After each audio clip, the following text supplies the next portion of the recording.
Hey. You never leave your room and just keep playing games all day. You're really like a parasitic daughter-in-law. Mother, I'm working. I'm not just playing games. That's just an excuse. I'm hungry. Stop complaining and start preparing dinner already. I've been continually reprimanded by my mother-in-law every day. And I've reached my limit of endurance. I've been planning something for a while now. And I'm about to put it into action. I am Nicole, 27 years old. Due to certain circumstances, I've been living with my husband's parents for the past 6 months. My husband's name is Alex. It's almost been 2 years since we got married. My job mainly involves running a blog and earning an income through an online home business. Recently, my earnings have been steadily increasing, and I've started to see a reliable income. I became interested in blogging in high school, which led me to immerse myself in the online world. Though I had some interest in romance like other women, I mostly stayed indoors with my computer, leaving little opportunity to meet men outside or have friends to introduce me to someone. So, I thought of joining marriage activity websites and dating apps to find a partner. I checked various sites and registered on a dating app that made a good first impression, hoping earnestly to meet someone wonderful. I felt like this was my last chance. That's where I met Alex. What if he's different from what I imagined? I'll just find a reason to leave. Feeling nervous, I waited at the meeting place, and then Alex appeared. He had a refreshing smile that made me blush. Sensing my nervousness, Alex engaged me in various interesting conversations. He was very good at talking and charming enough to captivate even a shy person like me. He took me to different places on our dates. Walking with Alex was a delightful moment for me, who had been facing the computer every day and going out less. A month after we met, I confessed, "I want to be with you," and we started dating. Looking back, it was surprising for a self-conscious and introverted person like me to confess. About a year into our relationship, Alex proposed, "Please marry me." I had no reason to refuse. "I'd be happy to," I answered. My parents liked Alex and welcomed him joyfully. They were secretly worried I'd remain single because I was always with my computer. I greeted Alex's family. Thinking back, Alex seemed reluctant to talk about his family. I wondered why, but I understood when I met them. Alex's family consisted of his parents in their 50s, his grandfather, and his sister, 5 years older than him. His grandfather was kind and warm-hearted, but his parents and sister were somewhat formal and indifferent. It seemed that the grandfather didn't have a good relationship with the rest of the family. His father spoke roughly and seemed careless about everything. His mother, a flashy and individualistic woman, often bragged about graduating from a famous women's university. I felt that his parents might not be the type I get along with. His sister, also a graduate of the same university, seemed dissatisfied with only being able to work part-time despite her education.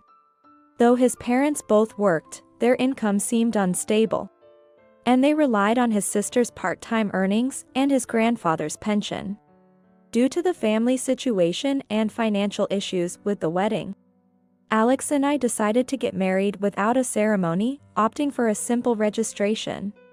Since Alex's apartment was too small for both of us, we decided to rent a new, slightly larger rental apartment.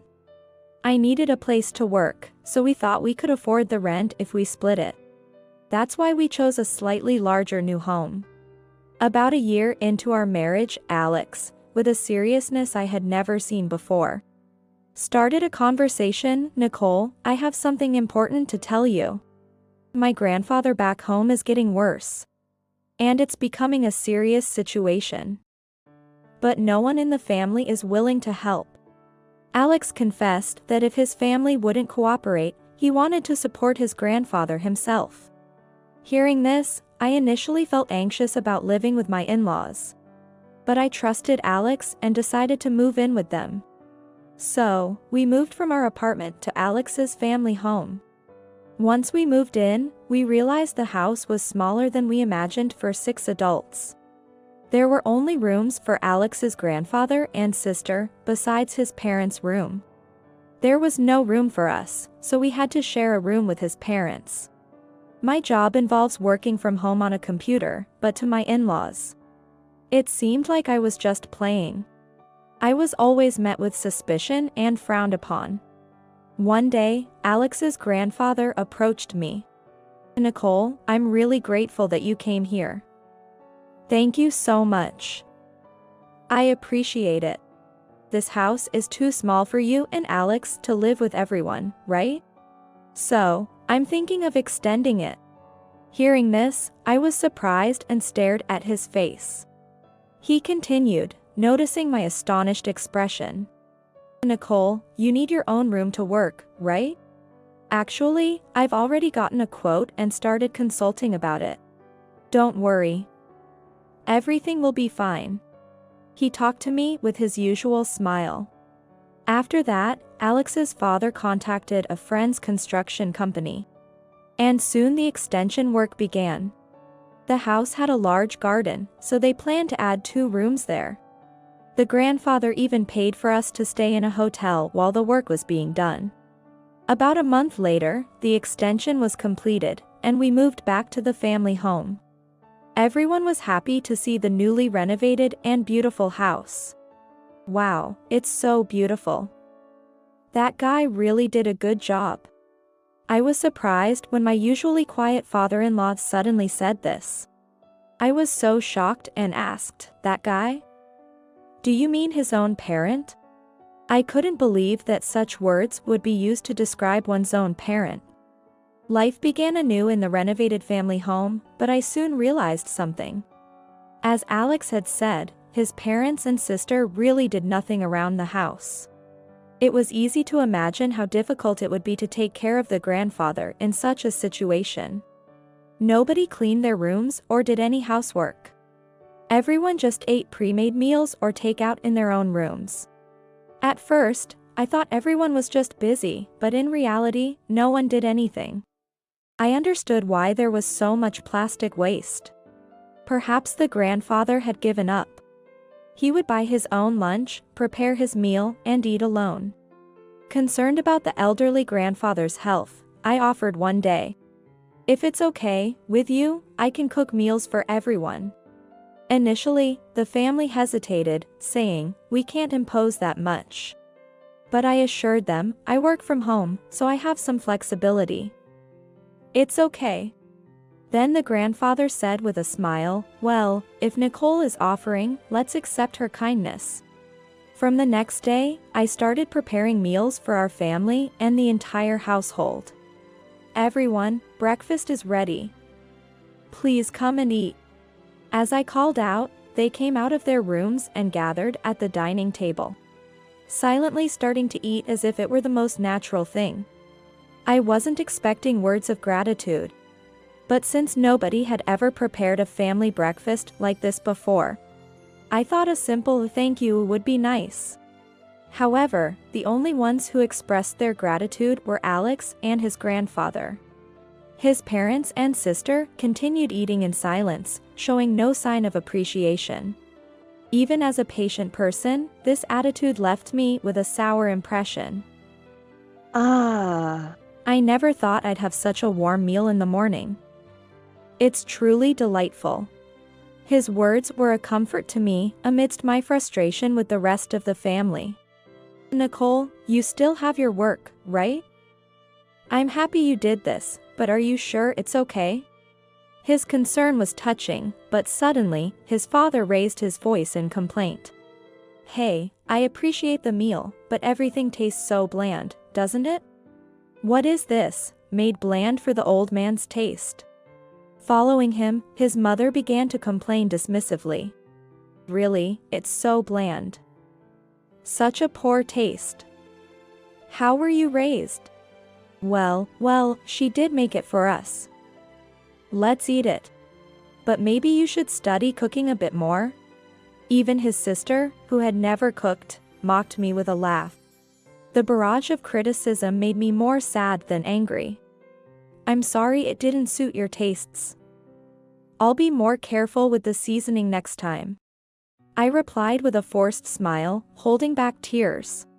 Instead of getting angry, I quietly endured. But my in-laws, seeing my quiet response, started to dump more household chores on me. I was at home, but I was working, not playing. I had plenty of my own work to do. But to them, it seemed like I was just playing on the computer. And they never really understood that.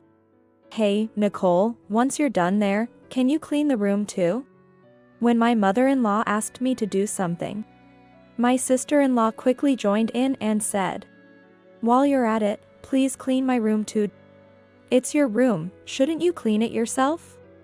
I gently refused, knowing that cleaning their rooms would take away from my work time.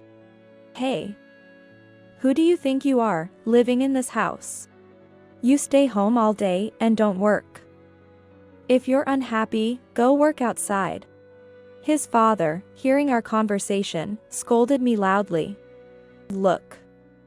You never leave your room and just play games all day.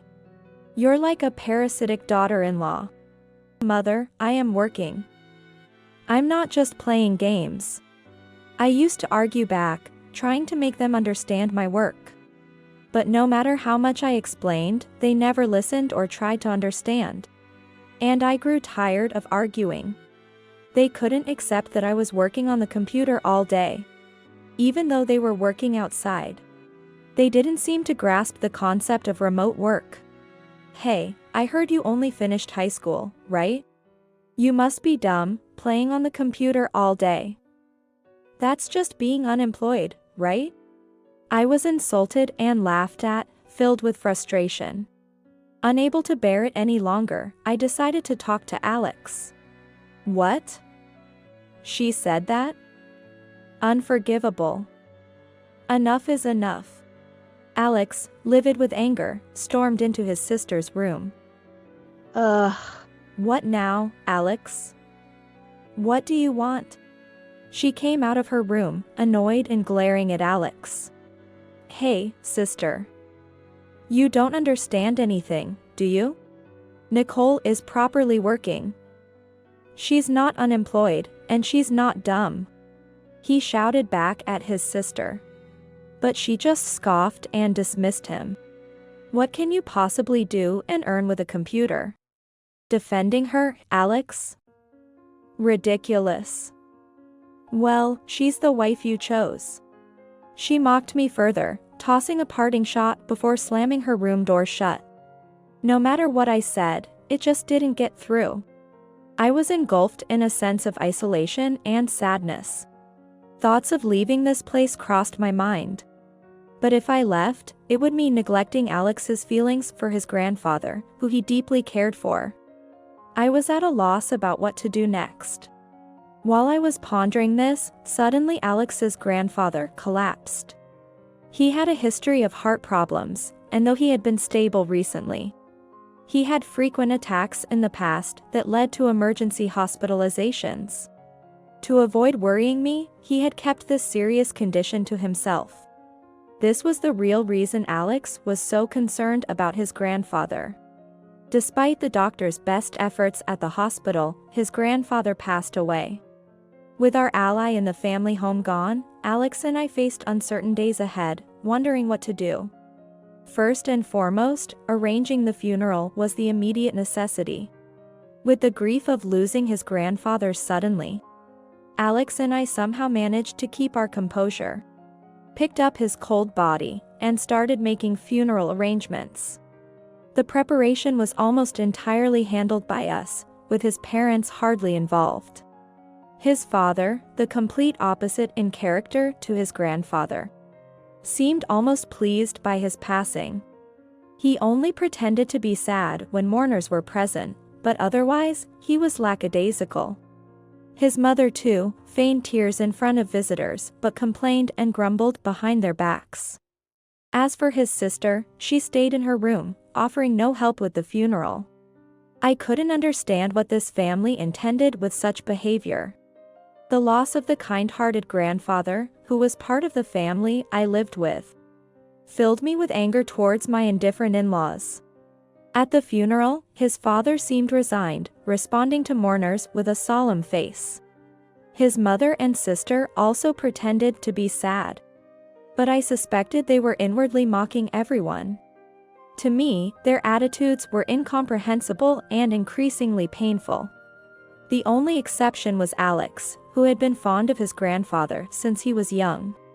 Alex was trying to suppress his urge to cry and explode with emotion, proceeding with the funeral preparations. His behavior was so dignified that it cast doubt on his relation to his father. After the funeral, his parents' attitude completely changed.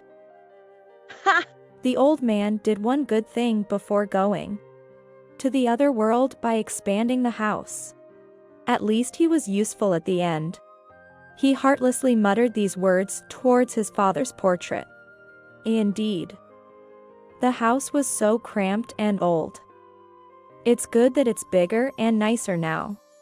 She expressed relief, seemingly more pleased about the convenience than saddened by the loss. Yeah.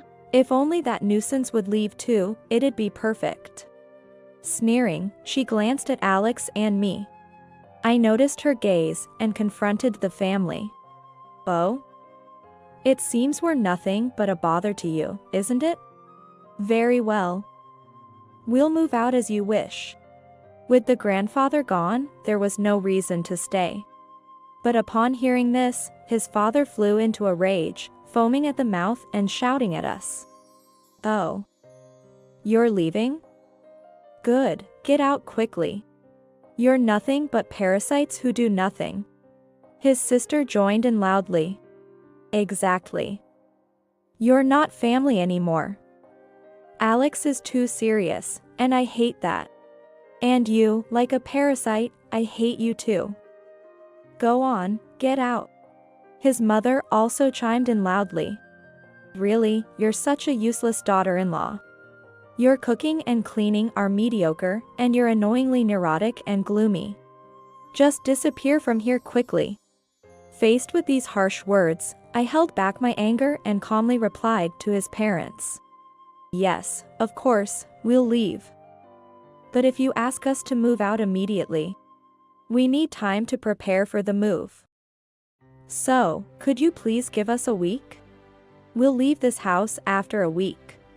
Actually, Alex and I had been planning to leave this house for a while. We had already found a new place and were ready to move at any time.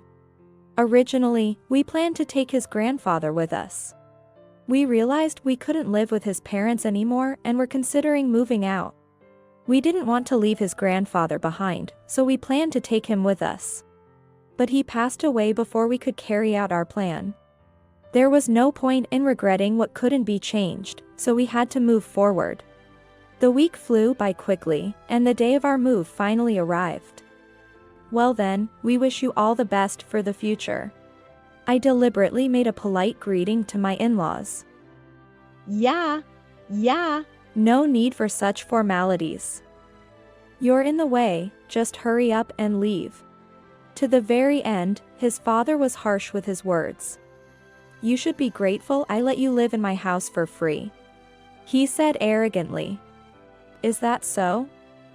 We will leave, but, actually, I've been the one paying for this house's mortgage. Are you sure about this? When I mentioned this, his father laughed scornfully. Ha! Unemployed people who just plays with a computer can't afford to pay that much money. Stop joking around. In response to his father's complete disbelief, Alex calmly retorted. Dad, that's not true. Nicole really has been paying. Grandpa said he would pay, but it was too much for him. We kept the mortgage in Grandpa's name, but Nicole said she couldn't let him bear all the burden. So she's been the one paying. His father was at a loss for words, displaying a look of disbelief. What? How much does she earn a month, then? I replied with a light smile. Let's see, last month, it was about $20,000? His mother and sister looked skeptical, but I didn't care. It was the truth, and I was just stating the facts. Now that grandfather has passed away, this house becomes the property of the inheritor, which would be you. Father. Just what you wanted, right? I said with a smile. His father exploded in anger. What are you saying? That's obvious, isn't it? I continued, unfazed by his outburst. Yes, so you should expect to receive a bill for inheritance tax soon. Don't forget to pay that. Oh, and there's still a remaining balance on the mortgage. You'll be contacted about that too, so please take care of it. His face turned pale with a mix of shock and fear. What? But you said you've been paying the mortgage. I calmly explained. Oh yes, I have been paying the mortgage. But that was while the mortgage was in grandfather's name. Now that he's gone, I have no obligation to continue paying. His parents and sister were shocked and confused. His father, in a panicked voice, asked, "So, how much is left on the mortgage?" I vaguely responded with a hint of sarcasm. I think about $100,000 is left. His father was speechless, realizing the amount was more than he expected. He slumped down in shock. I pressed on. Oh, and about the new appliances and furniture we bought during the renovation. I paid for all of them. So, the movers will come to pick them up later. Please be prepared for that. The in-laws were at a loss for words and couldn't come up with any rebuttal. But for us, we no longer had any connection with the family home. And so, we bid our farewell and left the family home. Then, this is really Goodbye. Take care of yourselves. I smiled and turned my back on the in-law family, never looking back again. Alex and I then headed to our new apartment. I was surprised to feel absolutely no attachment to the family home or the in-law family. Arriving at the apartment and unloading our belongings, Alex spoke up, lost in thought. You know, I was adopted into that family, but I could never really get along with them. I was surprised and looked back at Alex. But Grandpa, he always treated me kindly and cared for me. He's the only real family I've ever had. That's what I believe. I was moved by Alex's words, and he continued. Dad always told me to go out and work, to bring in money. It was unbearable. I reached my limit. So, this is for the best. This way. Alex's smile seemed relieved and unburdened. I imagined that by now, the movers would be arriving at the family home to pick up the appliances and furniture I had bought. During the renovation, I had bought almost all new furniture, appliances, and dishes, so there would be hardly anything left except for the in-laws' belongings. Honestly, I might have left some appliances for the in-laws to use. But considering the humiliation and sadness I endured, I thought this was just about right. Sometime after our move, my phone suddenly rang. It was probably a call from the family home.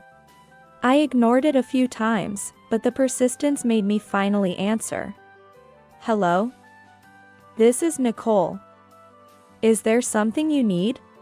As I answered, the voice on the other end, shaking with anger, started yelling. Hey. What's this about? The inheritance tax. It's so high. We didn't know about this. Why didn't you tell us? We can't possibly pay such high taxes. Plus, the mortgage and utility bills. How are we supposed to live? It was his father's voice, shouting. I had anticipated that they would soon struggle to make payments and face financial difficulties. I knew the area where the family home was located had rapidly increased in land value, resulting in high inheritance taxes. Moreover, his parents and sister had low incomes from irregular employment, and they were barely getting by with his grandfather's pension. Without my covering the mortgage, expanding or renovating the house would have been impossible. Well, if you find it difficult to make mortgage payments, perhaps you should consider selling the house to cover the costs. I said this coldly on purpose. But, don't talk like that. We're family, aren't we? Help us out. I'm really sorry for everything, please, help us with the payments. I wondered why they were saying such convenient things only now. He sounded desperate, but I no longer considered them family. Family? Us? I'm sorry, but my family is only Alex. He said he was adopted. So, we've decided to cut ties. Please, don't call us again. It's a nuisance. I hung up after those words. I could still hear angry shouts from the other end, but I had no intention of listening anymore. Months later, I happened to pass by the family home. There was a for sale sign with a real estate contact number in front of the now dilapidated house. Apparently, they had been forced to sell the house due to financial difficulties. Thinking that the house Grandpa expanded for us was wasted pained my heart. With mixed feelings, I quietly passed by the family home. I never want to deal with people who treat their family so poorly and heartlessly again. According to the neighbors, due to financial difficulties, Alex's father resorted to borrowing money from consumer finance companies and even illegal lenders. He struggled with harsh debt collections and eventually decided to sell the house and use the money to pay off the debts. Yet, he still couldn't pay off everything and now lives in a cheap, run-down apartment. The three of them are juggling multiple jobs, working tirelessly from dawn till dusk. As for us, after moving into our new home, we've settled down and gotten accustomed to our new life. I now have my own workspace and can focus on my work. I'm busy running my new online shop. Alex's career is going well, and there's talk of a promotion. Sometimes I think back on the hardships we faced at his family home, but I've had enough of that. Now, I feel incredibly happy living a quiet life with just Alex. Oh, and there's more good news. After the move, I wasn't feeling well, so I went to the doctor and found out I was pregnant. The pregnancy is going smoothly, and our baby is growing healthily inside. We don't know the gender yet, but it's fun choosing baby items. Alex was overjoyed when I told him about the pregnancy. Having not been treated as family because he was adopted, this will be his first blood-related family. I'm sure his grandfather is watching over us joyfully from heaven. Alex, the baby, and I look forward to our future together. We're both sincerely hoping for a safe arrival of our baby. Recently, I've also started knitting. I'm knitting socks for the baby, but it's quite challenging. I've been knitting and unraveling repeatedly, far from finishing. Hey, I may not be good at knitting yet, but by the time you arrive, Mama will definitely become skilled and make you cute socks. I gently touched my belly and said this.